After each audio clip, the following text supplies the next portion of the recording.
झारखंड और महाराष्ट्र में चुनावी घोषणा हुए 4 दिन से ज्यादा का वक्त बीत चुका है, लेकिन ओल्ड ग्रैंड पार्टी कांग्रेस दोनों ही राज्यों में सीट बंटवारे का पेच नहीं सुलझा पाई है।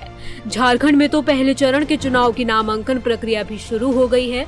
10 दिन बाद दोनों ही राज्यों में नामांकन की तारीख भी खत्म हो जाएगी। सीट शेयरिंग न होने की एक बड़ी वजह सहयोगी पार्टियों की बेरुखी है। झारखंड और महाराष्ट्र में कांग्रेस को वहां की सहयोगी पार्टियां ज्यादा सीट देने को तैयार नहीं है। इसकी वजह हरियाणा में कांग्रेस की हार को बताया जा रहा है।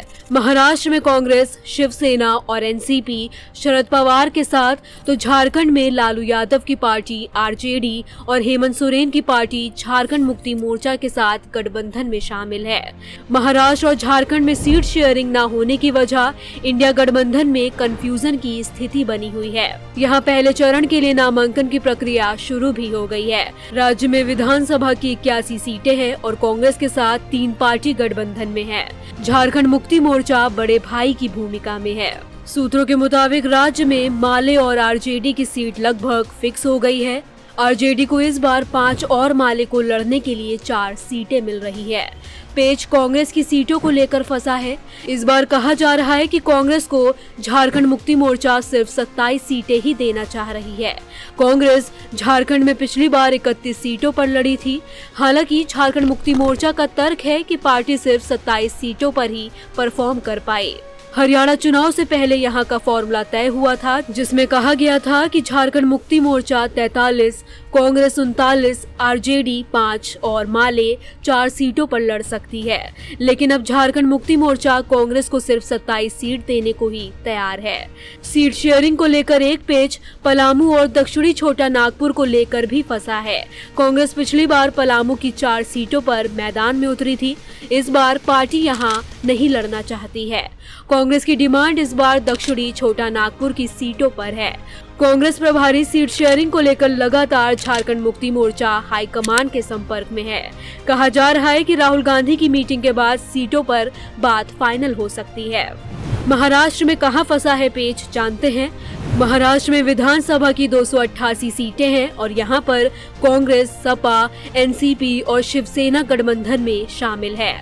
शिवसेना सांसद संजय राउत के मुताबिक कुछ सीटों पर ही पेच फंसा हुआ है, वो भी इसलिए क्योंकि कांग्रेस की स्थानीय इकाई फैसला नहीं कर पा रही है।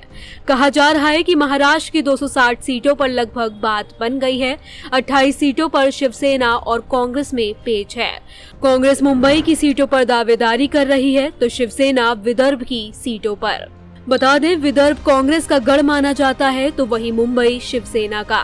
महाराष्ट्र में महाविकास आघाड़ी का सीट शेयरिंग विवाद अब राहुल गांधी ही सुलझाएंगे। 2019 में शिवसेना बीजेपी के साथ और कांग्रेस एनसीपी के साथ मैदान में उतरी थी, लेकिन वर्तमान में महाराष्ट्र का राजनीतिक परिदृश्य बदला हुआ है। बता दें, हरियाणा में हार के बाद क्षेत्रीय पार्टियां कांग्रेस को ज्यादा तरजीह देने के मूड में नहीं है। सारा झोल हरियाणा के बाद ही देखने को मिल रहा है। झारखंड में सीट शेयरिंग का फॉर्मूला तय हो गया, लेकिन आखिर वक्त में झारखंड मुक्ति मोर्चा ने कांग्रेस की 2 और सीटें घटा दी। कांग्रेस की प्रदेश इकाई पर सीट शेयरिंग का जिम्मा है। प्रदेश के नेता अपने हिसाब से सीटों का बंटवारा चाहते हैं। मामला इसलिए भी फंसा हुआ है, अब हाईकमान के एक्टिव होने के बाद कहा जा रहा है कि विवाद 1-2 दिन में सुलझ सकता है। झारखंड में अभी कांग्रेस झारखंड मुक्ति मोर्चा के साथ सरकार में शामिल है। यहाँ पर उसके सामने सत्ता में वापस आने की चुनौती है। 2019 में कांग्रेस को झारखंड की 16 सीटों पर जीत मिली थी। पार्टी के सामने पुराने परफॉर्मेंस को कायम रखने की चुनौती है। महाराष्ट्र में कांग्रेस के सामने जीत की चुनौती है। 2014 से ही यहाँ कांग्रेस दर-बदर की स्थिति में है। 2019 में उसे 44 सीटों पर जीत मिली थी। कुछ सालों के लिए कांग्रेस शिवसेना के साथ सरकार में रही भी, लेकिन उसे बड़ी हिस्सेदारी नहीं मिल पाई थी।